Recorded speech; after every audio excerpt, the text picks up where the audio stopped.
Good afternoon, everyone. Thanks for being here. Just want to give you a couple of updates that came in from the house fire that came in last evening at 167 Parkview in South Buffalo. One of the updates I want to share with you is, unfortunately, one of the occupants of the home did succumb to his injuries. We had a 40-year-old male who is currently deceased. And as you know, there were 3 other occupants.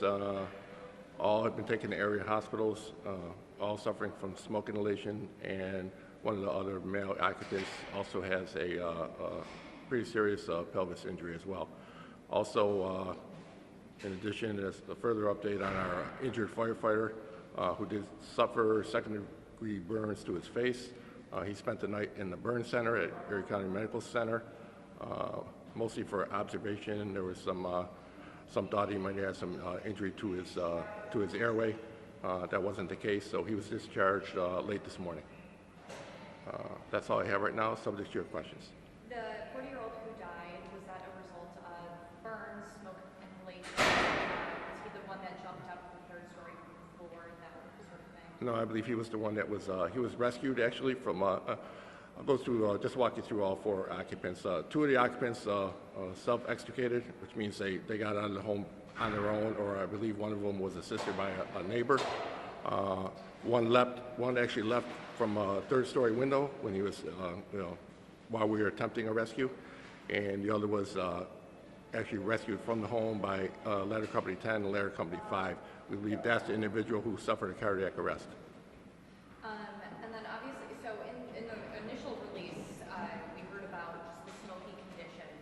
How difficult does that make the job of firefighters who are there to put out the flames, but also when you're in a rescue situation like that? It's very, very challenging. Obviously, a lot of smoke, high heat, and knowing that the residence was occupied.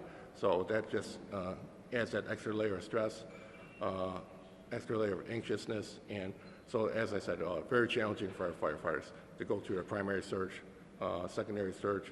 I believe the individual who was in the 3rd-story window, that he was readily apparent from our first-in engine company, and they attempted to rescue him, but unfortunately they didn't get to him in time, and he left from the window before we were able to get to him.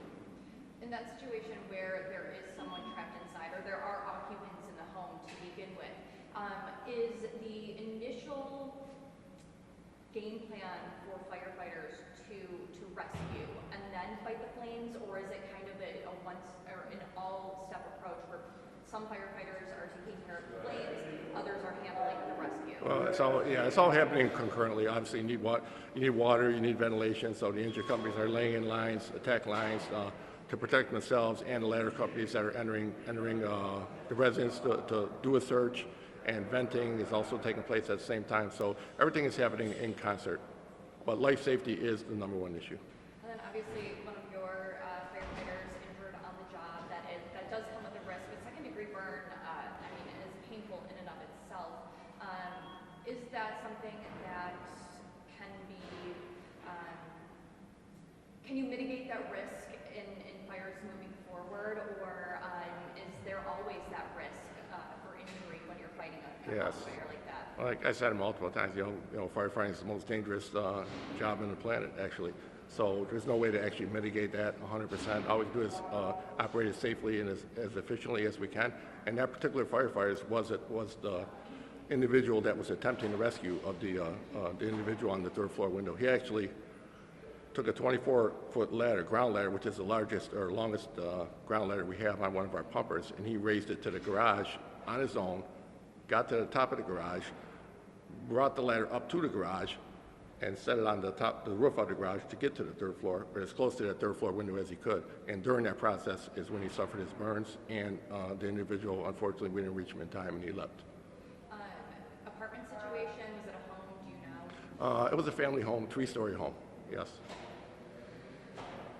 I guess there's a claim floating around that an oxygen tank may have exploded on the floor. We believe there were 2 to 3 oxygen tanks on the 1st floor. There was an older female that pretty much lived on that 1st floor, and believe that's that could be the case. We're not 100% on that yet, though. And then has an emergency demolition order been approved for that building? Yes, it has. Thank you. All right, thank you. You're welcome.